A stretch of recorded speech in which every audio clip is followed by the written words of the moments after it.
Pakistan cricket at its best. 1 minute down, next minute up.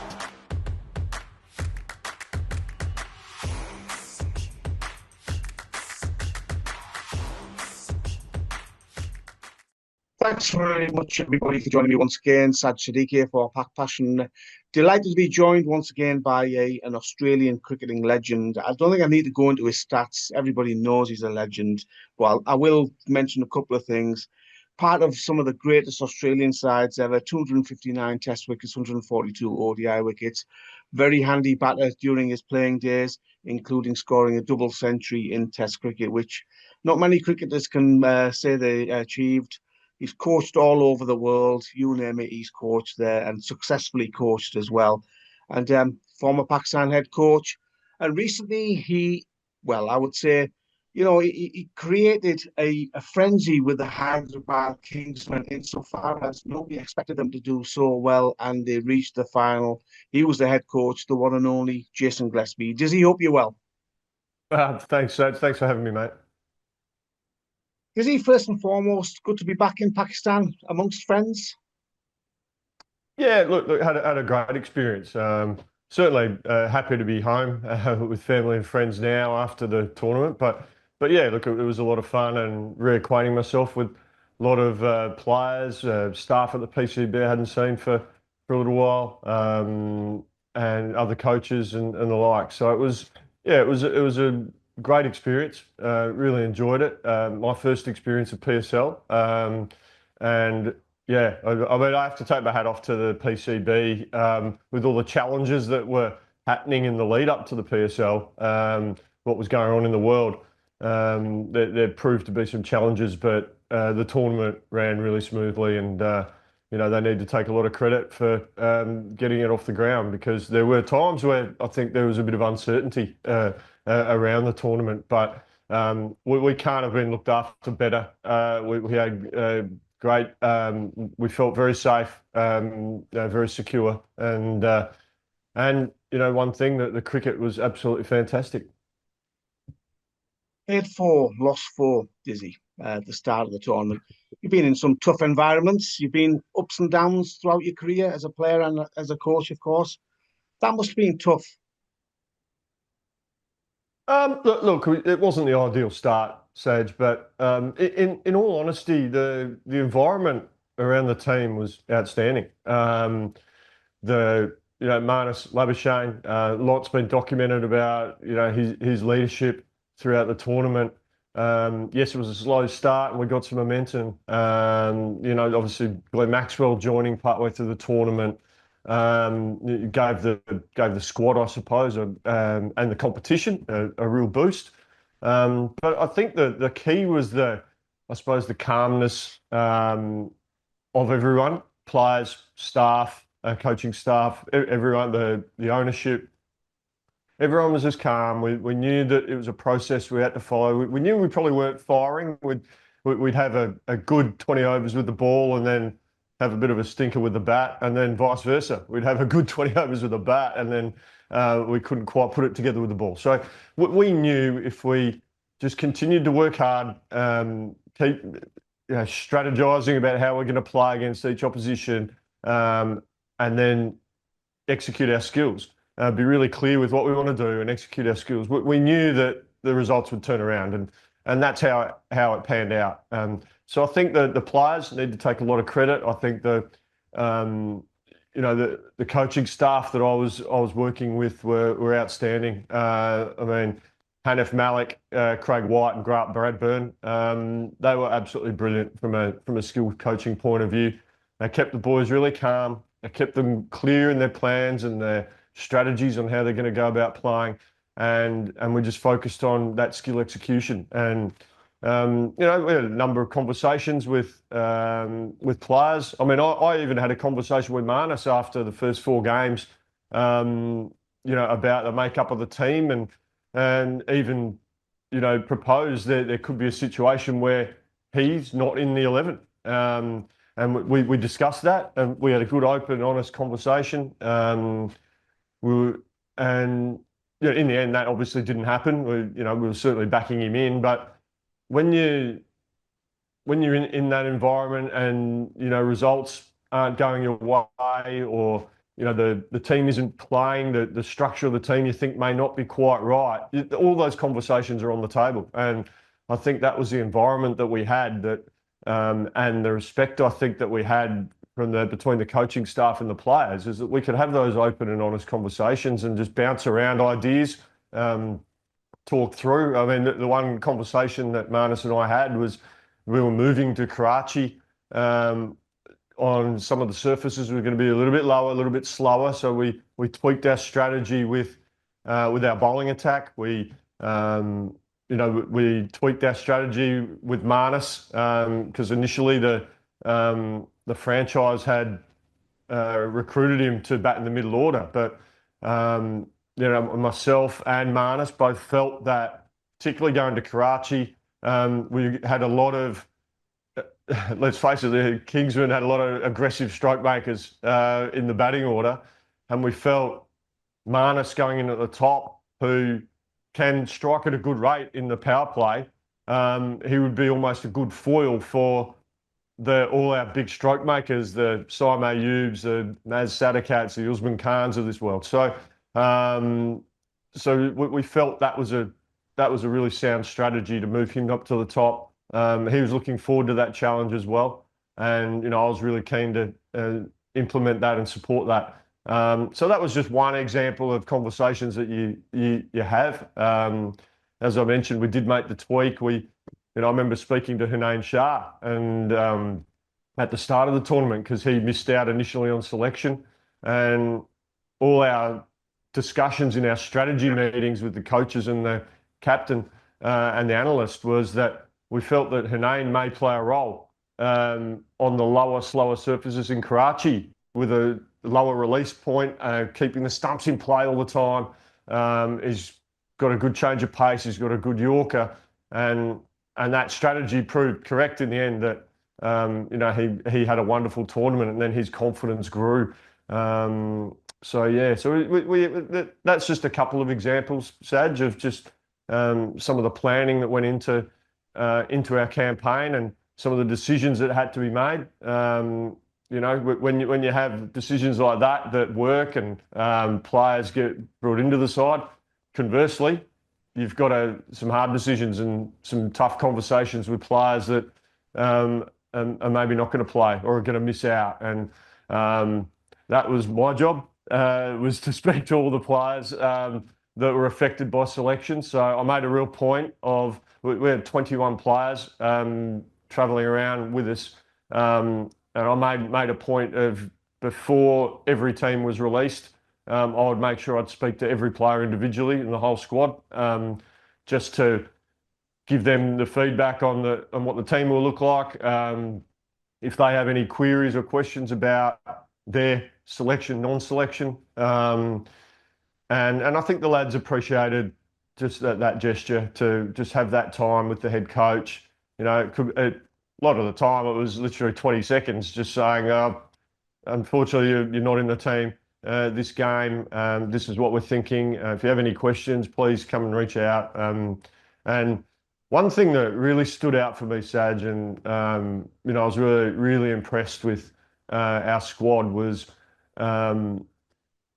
just going to give the players feedback on selection of teams. To a man, they'd say, "Coach, I'm happy. I want to play, but whatever the selectors have decided is best for the team, then I'll fully support that." And that was a standard answer from all the boys, which suggests to me there was a real team environment. There was disappointment, no doubt. Players want to play. They want to contribute to the team and that.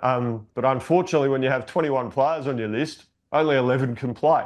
So that means there's a number of players that aren't playing, and it gets a little bit trickier when you've got a number of, I think we had 7 overseas players, but you can only play 4 in the 11. And how you structure up, do you play the extra seam bowler or the extra frontline spinner, or do you go with an extra batting option? That kind of dictates which way you'll go from a selection point of view. And we had that when Glenn Maxwell arrived.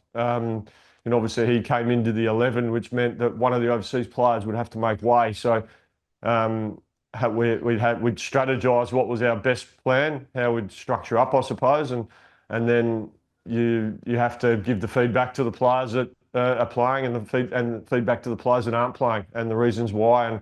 And but as I said, Saj, the one thing, the overseas players are unbelievable as well. They understand, they know that there's only 4 overseas slots, and so 2 of the guys in particular that had played in the early part but didn't play much after that were Teek Shana and Riley Meredith. Shayan Jahinga didn't get an opportunity at all as an overseas player, and he no doubt would have loved to have played a role, but unfortunately that's not to be. I suppose that's a bit of the nature of franchise cricket. Regarding Glenn Maxwell, Dizzy, he came in at a difficult time for the team when you'd lost your 4 matches, and I mean he didn't have the best of tournaments. He'd be the first to admit that when you look at the numbers, but it seemed like almost his influence on the team, him being in the squad, seemed to lift everyone. Oh, without a doubt, it was it's a big achievement, big coup for the franchise to secure the services of someone like Glenn Maxwell, and just I think his energy, how he is around the group, is a real positive guy. And you got to remember, a lot of these lads have probably spent their childhood growing up watching him play, whether all the tournaments around the world, representing Australia at World Cups and the like. So there's a hero amongst them, if that makes sense. So, but Maxie was brilliant with the boys. Particularly, he would spend a lot of time with the lads on training day or on game days, actually working with them on their fielding, and work on their outfield near the rope, about strategies of when the ball's going to be tight and going over the rope. Where do you stand? When do you launch to take the ball and stuff like that? And a lot of our young players in particular who hadn't been exposed to, I suppose, that type of feedback, that type of coaching. I mean, us coaches, Grant Bradburn, Craig White, Hanif Malik and myself, we would just sit back and actually listen to Maxie talk about outfield catching near the rope, because we were learning something too. So it was fantastic, and we just gave Maxie his rope. Maxie, you take charge here, and he loved it. He really enjoyed that. It wouldn't surprise me if he gets into coaching in some capacity down the track. But yeah, look, Maxie is the first to admit he would have liked to have contributed more in the tournament, but his presence alone was a big factor. What people don't know, he did have hurt his knee very early in the piece when he arrived, and it was his right knee, and it was actually affecting his bowling the most. That's why you didn't see him bowl a lot in the tournament. Otherwise, because we had a number of spinners that were spinning the ball away from the right-handers and into the left-handers, we actually needed him to bowl some overs. So that was a bit unfortunate. But yeah, he did make a couple of important contributions for us with the bat, a couple with the ball as well. But yeah, his presence, and I think you saw later in the tournament going into finals as well, because we had a couple of guys that were labouring with their bodies. Saim Ayub had a little niggle in his leg. Maxie had a bit of a niggle in his leg. Kusal Pereira, he had a bit of hamstring tightness and a bit of a stiff back. So we had a few guys that were a little bit slow in the field.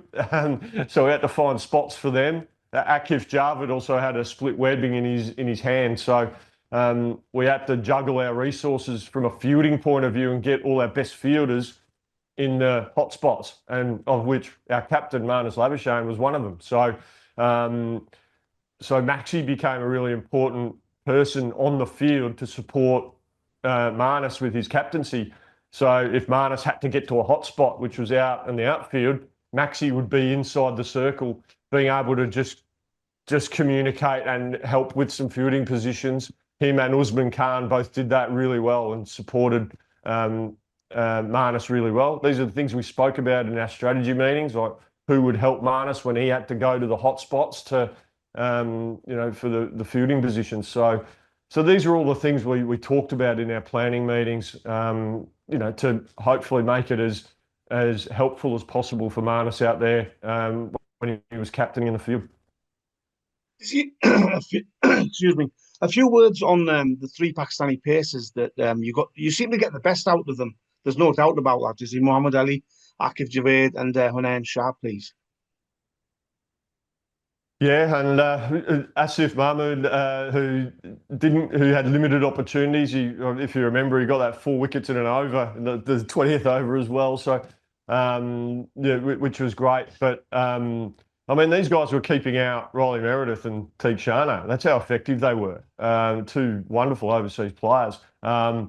Look, your kind words are appreciated, Saj, but I must say Craig White, our bowling coach, was instrumental in working closely with those guys. He's very process orientated. Limiting the outside noise and focusing on what they needed to focus on, the task at hand, be really clear with what they wanted to bowl, and speaking to the captain, Marnus, and what he needed from them. And Craig was really, really important in that space. And, he helped solidify their bowling plans. He supported them throughout that. He asked some really good questions about what they're trying to do out there. And together they all formulated their plan. So, so I just allowed Craig to lead that. Craig identified early on when we got to the franchise that Mo Ali was going to play a big role as a bit of a mentor for the bowling group. And so that proved. And I think Mo really relished that responsibility as well. He took the other guys under his wing. And he's a wonderful pro, Muhammad Ali. He did wonderfully well, as did they all. Hunain, showed his class, and Akif Javed, when he got it right, there were times he was missing his targets a little bit. He was a little bit worried about just overstepping the front line as well. But when Akif got it right, I mean, he's one of the quickest bowlers in the country, and he can be quite devastating. And but they all worked really well together. And but yeah, Craig White, bowling coach, needs to take a lot of credit for that. Usman Khan was one of your key players. He was one of your form batters. The Usman Khan who plays in the PSL seems to be a different cricketer to the Usman Khan who plays for Pakistan. Why do you think that is? Oh, look, that's a good question that you'd probably have to ask Usman Khan. But look, he had a slow start to the tournament. I mean, he was in his own headspace. He was struggling enough he came up to Marnus and myself and suggested that he should be dropped. And Marnus and I both looked at each other and then just started laughing. And not out of disrespect for Usman at all, but just almost to us that was absurd, because we know what a match winner Usman Khan is, and he proved again in this tournament. We just said to Usman, mate, we're backing you in. We know that a score is very close. You're not far away, and we just want you to keep playing how you play. We know the style of play. We know the nature of T20. You have to be brave. You have to take risks at times, right? And Usman Khan is one of those players. He's not afraid to. It doesn't matter who's bowling. If he feels he can take them on, he'll take them on. And I love that attitude about him, and I love how he goes about it.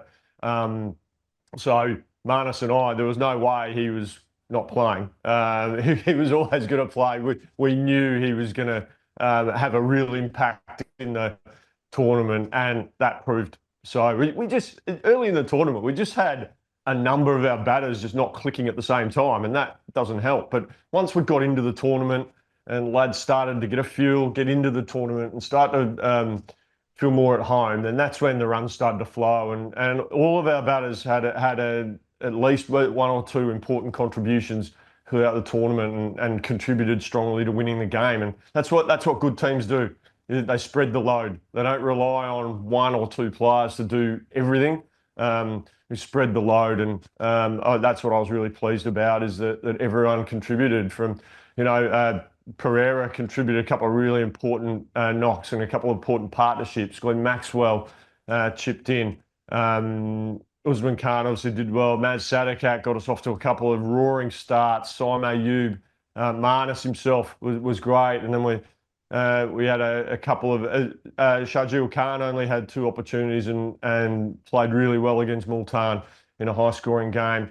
And then we had our 2 back-end players in Niazi and Hassan Khan, who made some really important contributions. I mean, those 2, they're fantastic cricketers. Not only their dynamic batting at the back end of an innings, but their fielding was unbelievable. And they were constantly, along with Marnus, were put in the hot spots. You know, I don't know how far they ran every innings, every 20 over block, because they were going from one side of the ground to the other mid-over often as well. So, I mean, just it shows the fitness of those guys and the willingness to do what's right for the team, to be in the right positions for each and every ball that we need them. You mentioned Saim Ayub there, Dizzy, and I think many Pakistani fans are a little bit frustrated with him at the moment because they expect more from him. Maybe expectations are too high. We forget that he's a young man. What were the conversations you had with Saim? Very simple. I'm a huge fan of Saim Ayub. He's a wonderful player. He's a great kid. He brings a lot of skills to the table. He's a fine fielder. His bowling is continually developing. His batting, look, he's one of the most stylish batters I've seen. Period. He's a lovely player. You know, I think he's still learning the game, and that'll take time. You're always learning. You're always looking to improve. You know, and he's a wonderful player, and it was all about that, just decision making and committing to a plan. And look, he would have liked to have scored a few more runs, no doubt, but he did make some really important contributions. There were a couple of games that we played on a little bit trickier surfaces, and he really stood up and was involved in some important partnerships that got us over the line. So, look, don't just look at the runs in isolation. You know, I think if you look at the whole package of Saim Ayub, is there improvement to be made? Yeah, absolutely, and he will improve. He's too good a player. He just needs that backing and support from his captain, from his teammates, from his coaches, to allow him to thrive. He's a huge player. He's going to have a huge career international cricket. I urge Pakistan, the powers that be, you've got an absolute diamond there in Pakistan cricket, and use your resources. You know, he's one of your best resources you've got in Pakistan cricket. You've got to use him. We have to talk about the final, unfortunately, Dizzy. Sorry about that. A step too far, was it, or just the better side on the day? Ultimately the better side of the day. But we stuffed it up with the bat, didn't we? We were that chaotic 2-over period where we lost 4 for 2, I think. A couple of run-outs. I mean, that was very unfortunate. And that just took all the wind out of the sails of our batting innings, really. We knew 130 was not going to be enough. However, potentially we could have had them 3 down for only 8 runs if Mendes was run out. That was so close. There are a couple of tight ones. I mean, we did have our chances. We had them 40 for 4. So, but unfortunately, you know, they had a really good partnership led by Aaron Hardy. Just too good. I mean, his game in the final was superb. 4 for 27 and 50 odd not out. Look, sometimes, Saj, you just have to take your hat off to the opposition and say, well done. Our lads gave it everything. But yeah, it's obvious where we lost that game. 4 for 2 in the space of 2 overs. Sufyan bowled beautifully, I thought. He's a wonderful young bowler. And he bowled really nicely. But yeah, ultimately, we couldn't get over the line. You know, we played 2 wonderful finals where got us to the actual big dance and got us to the final. Couldn't quite get the job done, but I can't begin to tell you how proud I am of all our players, all our staff, everyone involved in the franchise. You know, after the week, which was week or so, week and a half, couple of weeks, which was tricky to navigate. Once we got on a roll, we were the team that opposition didn't necessarily want to face because we were unpredictable. Last couple of questions, Dizzy, and I mean I'm talking about the Kingsman experience for you as a head coach. You know, as I said in the intro, you've coached all around the world, international sides, county sides, other franchise teams. How was the experience in terms of it's a brand new team, you're basically starting from scratch as well? Was that something that you enjoyed, or was that a little bit sort of almost scary insofar as this is brand new, this could go horribly wrong? No, it wasn't scary. I think it was exciting. I love the enthusiasm of everyone. Particularly our owner, Fawad. His enthusiasm was actually quite infectious, to be honest. And you've seen a lot of the social media posts of him saying, we're going to, yes, it's been a slow start, but the comeback's going to be epic and all these things. And he gave the boys a real lift. The boys loved getting little pep talks from Fawad. It was a lot of fun. They enjoyed. Marnus grew into the role of.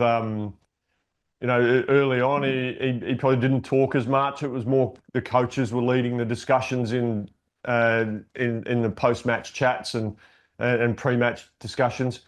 But by the halfway part of the tournament, Marnus was just basically running it and leading all those discussions, which is exactly what I wanted to happen. In answer to your question, I mean, I just think it was just going to be such a positive experience. I mean, you'll see the documentary. We had a documentary crew following us around for the whole tournament, documenting the inaugural Kingsmen in the PSL. So I think once the production company put all that together, I think that'll give a real insight into what goes into a franchise team. But it's not just the players on the ground or the coaches or the support staff. There's so many moving parts to, I can't begin to know logistically how challenging it may have been for everyone at the Kingsmen to get everything sorted. You imagine all the flights and accommodation for, and all that for people, uniforms, everything. So I take my hat off to everyone in the franchise, everyone, all the Kingsman family. They've all done a wonderful job, and I felt we're always going to have some challenges, and things don't always run smoothly.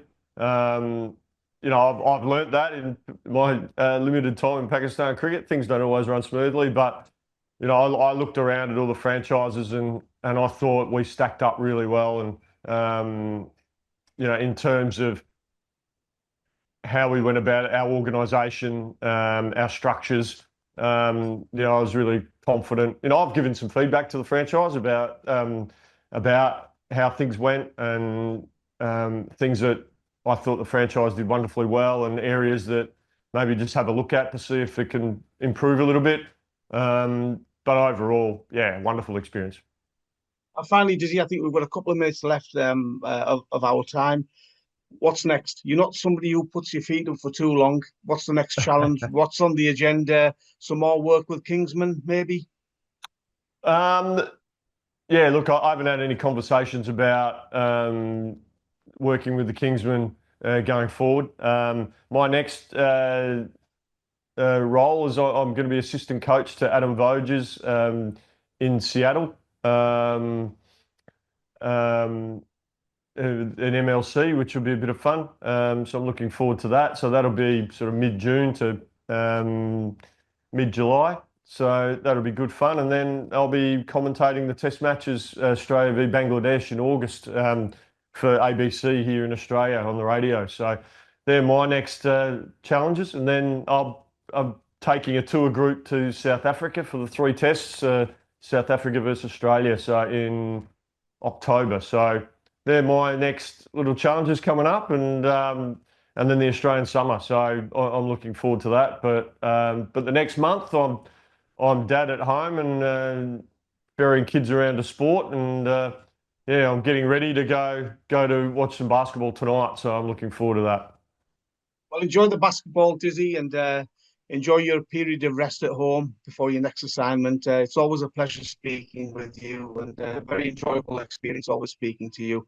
And well done at Hyderabad Kingsmen. I'm sure all the fans out there will have appreciated all your efforts, and all the best. And we'll catch up soon. Thank you very much. Good on you, Saj. Thank you, mate.